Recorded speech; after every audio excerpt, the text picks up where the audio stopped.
Hello and welcome to another lecture of the course Aquaculture. Today we are going to talk about on-farm feed preparation. Farm-made feeds as small scale feed manufacture encompasses everything from hand simple hand farmed dough balls to small feed production units. So if you are producing feed in any form at your farm, that may be included in farm made feeds. Farm made feed is an alternative to commercial feeds, especially those who wish to get it at cheaper price and who do not have access to commercial feeds easily. The majority of farm made feeds were prepared by catfish farmers. It's not only that catfish farmers, in you will see that Indian major carp, the people who are raising Indian major carps, they also used on-farm feeds, and um, it began, um, to be used in many Asian countries, and that was for last many decades. Still, there are many farmers who are using these farm-made feeds for feeding their fish. These farmers have good experience in processing trash fish rice bran diets, especially when they are making diet for catfish. So depending on which species you are culturing, you may have different kind of feeds. Why I was telling about major carps, here you are seeing that trash fish is combined with rice bran. In case of major carp culture, polyculture, farmers have quite often used in India the combination of some of the oil cakes which are locally available, whether groundnut oil cake, whether mustard oil cake, and rice bran or wheat bran, whatever is available. So depending on one energy rich ingredient and one protein rich ingredient that we have discussed in the previous lecture, you can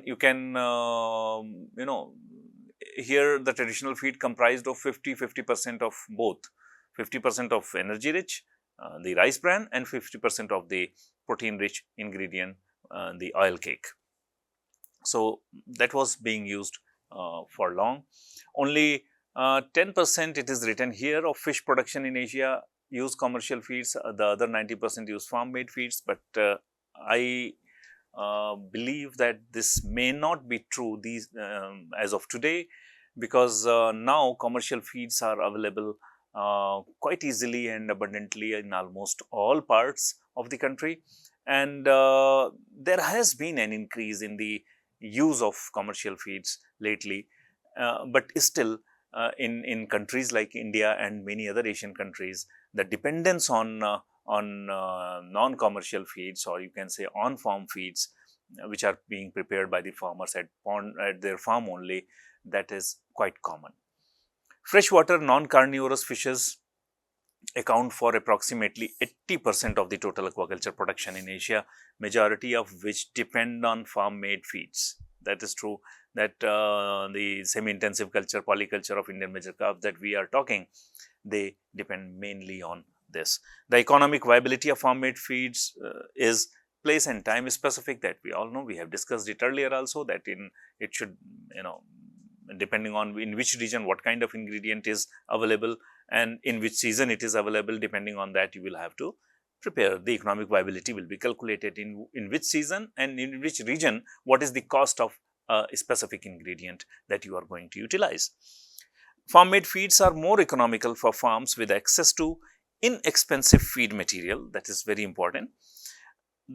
However, the quality and quantity of their feed materials cannot be easily controlled. So, if you are not getting, consistent supply of the same quality of the ingredient, then the quality of the diet will also be compromised. Say, for example, if you are locally procuring the oil cake, and if the oil cake you are getting is not always of the same quality, I mean, same quality means same protein content, same fat content, and the composition that you have studied in the previous lecture, uh, in my earlier lecture. If you are not having a control over these, then the formulation is also going to be affected. But that can be taken care of in the semi-intensive aquaculture, and somehow that is quite economical for the farmer. A fish farmer has to consider several factors in choosing farm-made feeds. Market value of the cultured species, I have talked it about in my earlier lecture, that which species you are culturing, what is its market price. Based on that, you will have to decide how much of money I can invest in order to raise this fish, and how much of money you are investing, the majority of that money is going to be utilized in feed. So, what kind of ingredients you are going to use, that depends a lot on how much money you are having at disposal for preparing the fish feed. So, market value of the cultured species is very important in order to make or keep the aquaculture operation economically viable. So, financial resources, all the financial resources that are needed to run that practice, that you will have to take into account. Farming traditions, what kind of farming practice you are adopting, or that should be taken into account. Time available for the farming activity, very important point this also.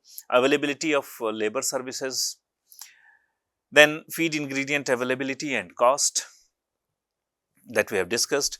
Feeding habit, we have also discussed that. Feeding behavior and nutrient requirements, that we have discussed in earlier lectures. Water quality requirements of fish, again we have discussed at length in one of my earlier lectures. Feeding cost per unit of production, per unit time, how much cost you are incurring in order to produce the biomass which you have got. So, that is necessary point in order to calculate the viability. A farmer will have to decide whether to make his own feeds or buy commercial feeds, depending on the factors that we discussed above. So, it depends on that how much of resources you are having at your hand, what is the flexibility within the available resources, within the available time and financial constraints or regional constraints, how much you are having, what kind of ingredients you can have. So, depending on that, you will have to choose that what to go for, whether you are having so much of money that you can go for nutritionally balanced commercial feeds, or any commercial feed which are not nutritionally balanced, depending on your requirement. Or if you have some of the facilities that you can prepare on farm feed, then go for that. In many cases, farmers find it more convenient to use commercial feeds, because people don't want to do anything by getting into trouble of buying ingredient, procuring that, carrying that to the farm and then processing it if needed, and then preparing the diet. So, all that can be avoided if you are using this commercially available feed. Now, the point is whether that commercially available feed is nutritionally balanced, wholesome feed or not. So, that is something that depends on person to person, or from one aquaculture practice to another. The small scale farmer may opt to make his own feeds when feed ingredients and a large labor force are available. Only the basic equipment for grinding ingredients into a fine powder and farming feed are needed, that we all know, that we will just discuss in detail. Feed preparation. Proper processing of feedstuff can result in a nutritionally adequate feed that will satisfy the feeding behavior of the fish and will not pollute the water. That will be environment friendly also. If we are processing the feedstuff in a proper manner and calculating the requirement of appropriate requirement, then that will be good for fish as well as the environment. Farm made feeds may contain one or more ingredients processed by cooking or grinding. There is no one formulation that can be applied to all the fish species. Even for the same fish species, if they are living in entirely different regions, we should go for calculating separate formulation for different regions. The formulation will depend on the cost and availability of the raw material from that region. Farm made feeds for carp culture, mostly in our country, as I have been explaining to you, farmers undertake semi-intensive carp culture in earthen ponds. That is in fact the most popular fish culture practice in India, and that is for the last several decades that we are having and producing these IMCs through polyculture, very well. Fish production success in semi-intensive culture equally depends on the pond productivity as well as supplementary feed that we have discussed at length. But here I can also pinpoint, if we are doing fish culture in semi-intensive system, then pond productivity should also be taken into consideration, and the type of supplementary feed we are using, the quantity as well as quality of supplementary feed that we are using, that will determine the fish production success of that aquaculture operation. Branded commercial feeds for carp culture are now available in the market, that I was telling you, and many people are using it. Many small fish farmer cannot afford to purchase these commercial feeds. So there are many culture farms, fish culture farms. Major carps are being cultured in the polyculture system, and they are not able to afford these commercial feeds. So due to one or the other of the following reasons, here people have given: higher cost, may not be available to fish farmers in a small quantity. Somebody is having a small culture area, maybe only 1 hectare pond or less than 1 hectare pond, and only one pond. So that fellow may not be needing feed at very high quantity, and the feed is not available in the less quantity whatever he is needing and whatever he has the capability to purchase for that particular time. So may not be available in the doorstep of the fish farmer. If it is available at your place, some nearby place, but not at your place, then you may be investing not only on purchase of the fish feed, that commercial feed, but you will also be putting in money in transporting that feed to your farm, from the market to your farm. So the total cost will not be only of the feed which you have purchased, but the transportation cost and the labor cost which may be needed to carry out this process. This should also be added into that, and that may become very costly, and many of the farmers may not afford it. As a traditional practice, fish farmers are advised to provide traditionally what our farmers have been doing for long, that groundnut oil cake, any of the oil cakes, groundnut oil cake or soybean meal or mustard oil cake, and rice or wheat bran, whatever is available, that can be applied in the semi-intensive polyculture systems. The cake bran mixture is either broadcasted or applied in a dough form. In fact, I have seen many farmers, that some farmers are very small scale farmers, very poor farmers who do not have enough money to go for even adding oil cake to the wheat bran. So they provide live food. They take care of the productivity by putting cow dung and sometimes occasionally some fertilizer also. So they take care of the primary productivity and secondary productivity of the pond.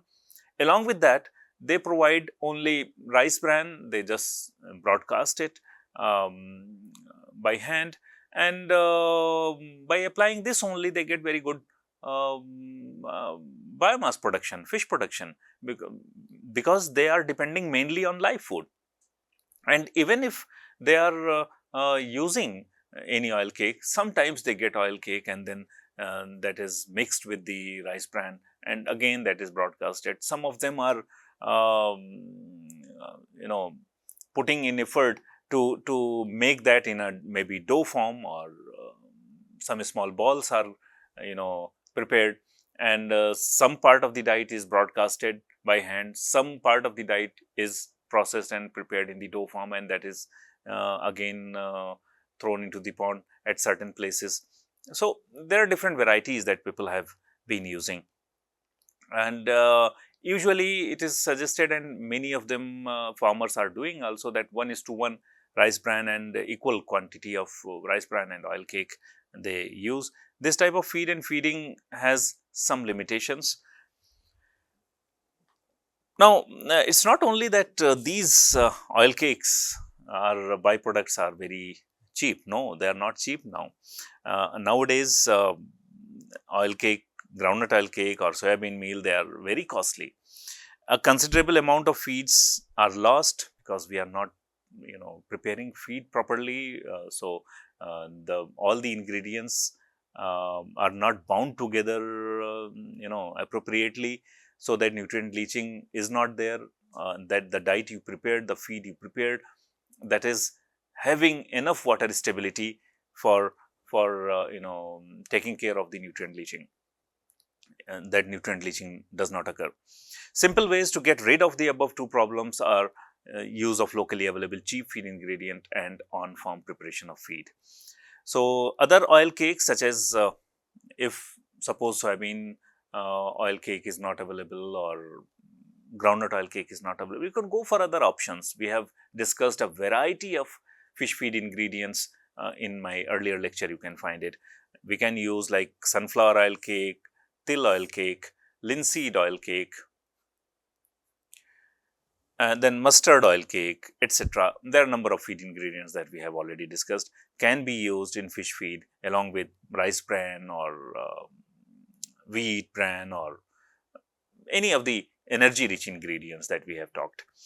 Whatever the cost and type of the ingredient, the aim is to produce a feed with protein of 24 to 25%. In case of carbs, it is suggested, and lipid of 6 to 8%. So, just by having appropriate formulation that I discussed in my earlier lecture, you can prepare the feed very well. And this is a formulation which was provided by CIFA, some locally available fish feed ingredients and their crude protein and lipid value. Here ingredients: groundnut oil cake, mustard oil cake, sunflower cake, linseed, til oil cake.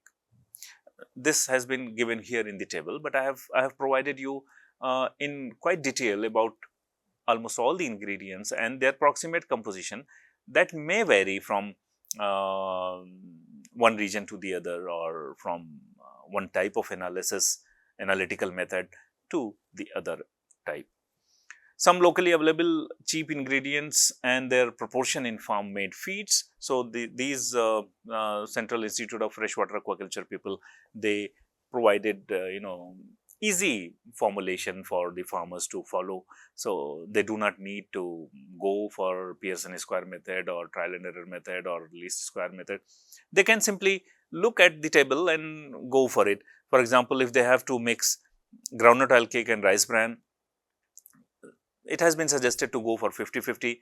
You will get about 25% protein and 8.5% lipid. Mustard oil cake you can mix with rice bran 60:40 ratio in order to get 25% protein. So, that is a good reference for the farmers to follow, and many progressive farmers are following such kind of things. Then we have this SOC is not soybean, this is sunflower oil cake, right. So, sunflower oil cake and rice bran you can take, you will have to mix a ratio of 70:30, you will get around 24% of good protein.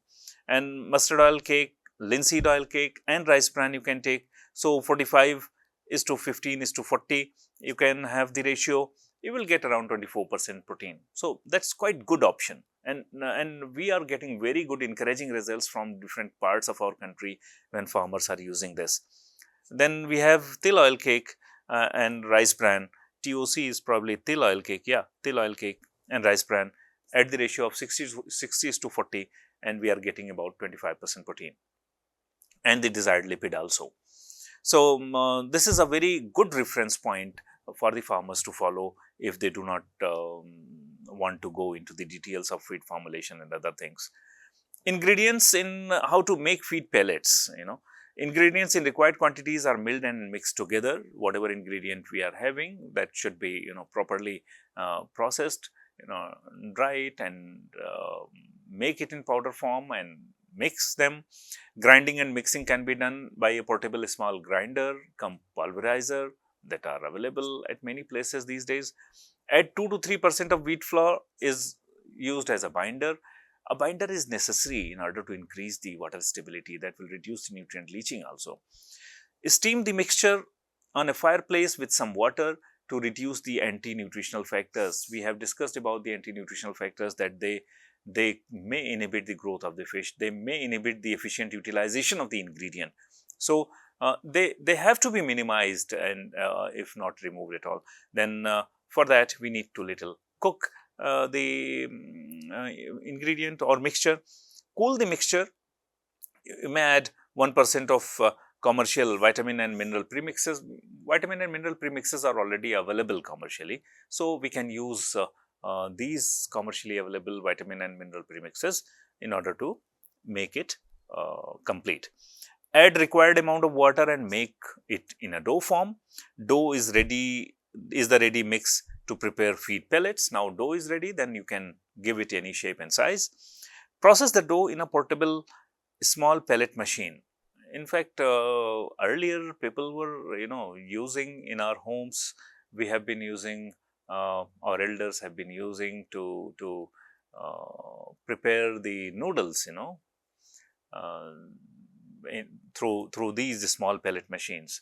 So, if you manually operated machines where you just put on the dough from the inlet, and if you keep on operating that machine, then from the dice, one dice you have to select through the outlet, the size of the dice, the dia of the dice you can adjust, and according to that dia the noodles will come out, and you will have the option of cutting them into desired size.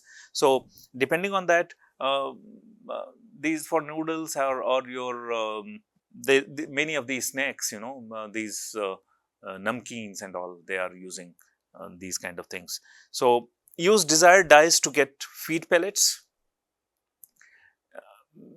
The output from that dice which is coming is having a particular diameter, and that can be cut into the desired size. Sun dry the pellets and use in carp culture pond. That increases the water stability, that will decrease the nutrient leaching, and that will make nutrients more available compared to what you have been using traditionally just by mixing the two components, rice bran and oil, any of the oil cake, and giving it to the fish. So, if you are preparing pellets by this method, it will be very good and very give significantly better result than traditional method. Flow chart of manufacturing feed on farm. How it is done? First, you will have to have production plan, that how much do you need, what are the requirements, specific requirements.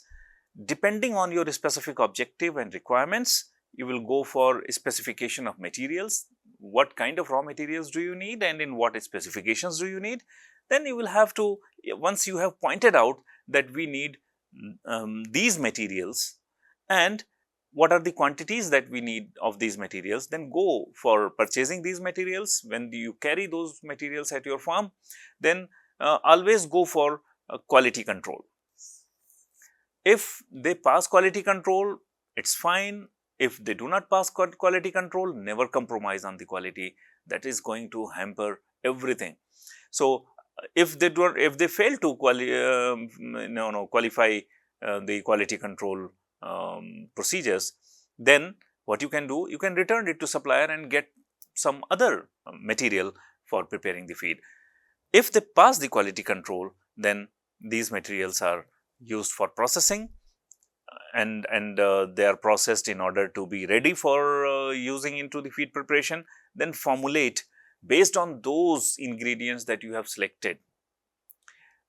You have to formulate the desired level of nutrients that you have in your production plan, that what is the protein percentage you need, what is the fat content that you need, and accordingly all the nutrients that what you need in how many how much quantity, that according to your requirement, your objectives. Now formulate the diet, And then after formulation, you will get the exact quantity of each of the ingredient that you have purchased.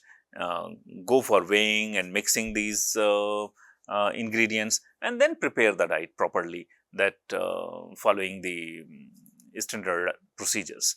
When the diet is prepared, then again have a checklist and go for the quality control methods, so as to check whether you have got whatever you desired. So if needed, go for analysis of that feed and check it out whether the prepared feed is having all the desired quantities that you intended to have. If they fail, that can happen because you have formulated based on the information that you are having on that ingredient, approximate composition of the ingredients that you have used. So that was only calculation. Suppose you calculated for 30% crude protein diet, and when the diet was prepared, the actual protein content was not 30%, it was only 28%, or it became 32%. So what you can do? You can, because initially you will have to do it on a very small scale in order to standardize the procedure, in order to standardize the quantity of each ingredient for 30% crude protein diet preparation. So accordingly, you will have to readjust in the formulation so that you get the desired 30% only, not 28%, not 32% or any other deviation. So when you do it again, and once you get the 30% what you wanted, then go for storage and feeding animals. That can be done.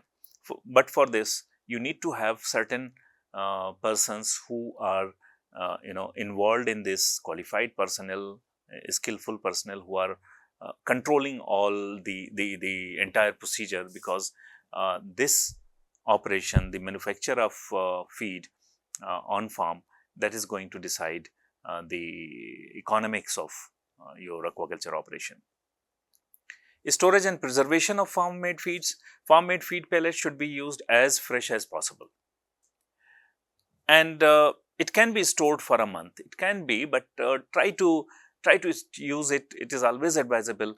Keep everything ready separately, and do not store too much of ingredients for a long time, especially not in a damp place, and so that microbes and molds, they do not grow, and that will spoil not only the feed, not only the growth of the fish, but environment of the pond also. So they may be used as fresh as possible. It can be stored for a month. Use polythene gunny bag to store the feed pellets. Avoid moisture contamination as far as possible to keep the feed in dry condition and in dry place, not in damp places or humid places. Sun dry the feed pellet at least once in every fortnight to avoid the fungal growth. You will have to observe. You will have to be very observant in order to understand that whether some kind of moisture is getting in there or not. So just by looking and observing the feed, you can take appropriate action, because if fungal infection is there or microbes are there, then you will have to discard that feed. Feeding management, feeding practices using farm-made feeds are simple. Many of things we have discussed. Feed is broadcasted along the periphery of the dike and in the middle of the pond. In fact, that depends on many things. For example, I should tell you that when we are having a fish pond for polyculture, say stocking major carps, if you remember, I told you that most of the fish farms, they are of rectangular shape, which are used in polyculture in semi-intensive farming system. So what happens? And most of them are in such open area that there is quite sometimes high wind action, sometimes low wind action. But when wind flows from east to the west, then we should broadcast the feed on the east only. And if wind flows from west to the east, then we should broadcast feed on the west side only, so that it goes towards the other side. And try to be very specific of broadcasting your feed or putting in the feed in whichever container at specific places daily. So, buckets, baskets, sacks and other containers may also be used to feed the fishes. In large farms, farmers use small paddle boats to broadcast the feed that can be used. In the polyculture of cyprinid in India, feeding bags are suspended at several locations and are perforated at the bottom, just trying to simulate the kind of demand feeding, and that is sometimes quite helpful. Advantages of feeding farm-made pelleted feeds. Grinding and mixing of feed ingredients are the two essential steps before pelletization. Why pellet feeds must be used, why they are very important, how they will they will lead to significant growth in aquaculture production. Grinding reduces the ingredients to smaller particles, increases the palatability and digestibility of feeds. So, the particles have been broken down to smaller pieces, palatability has increased, fishes will come and consume the diet, and digestibility has also increased. So, these are big advantages. Grinding makes the feed mix more homogeneous. That means the nutrients they are getting properly, whatever you are intending, they are getting it. The heat generated during pelletization results in cooking of feeds, leading to further increase in nutrient digestibility. Gelatinization of ingredients on compression helps in compact binding of feed particles in pellets, and that will lead to water stability. That means low nutrient leaching. Pelletization brings better water stability to the feed than dough or mash feed. Use of pellet feed increases the growth performance because of these characteristics, feed efficiency, and it is eco-friendly also. It reduces the water pollution in the pond. Problems related to on-farm feeding. Ingredients are often available seasonally, that we have discussed, that you have to take into account, and the supply and quality are inconsistent. But these in my opinion, in country like ours, where there are strong financial limitations, restraints, what we can do, we can modify our formulation according to seasons. So, if we are ready with that in this season what ingredient we are going to use, in the other season what we are going to use, in what formulation, then this problem can be overcome. The quality of farm feeds also vary with season.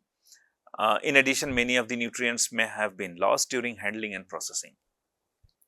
There is lack of knowledge on nutrient composition and digestibility, especially of non-conventional feeds.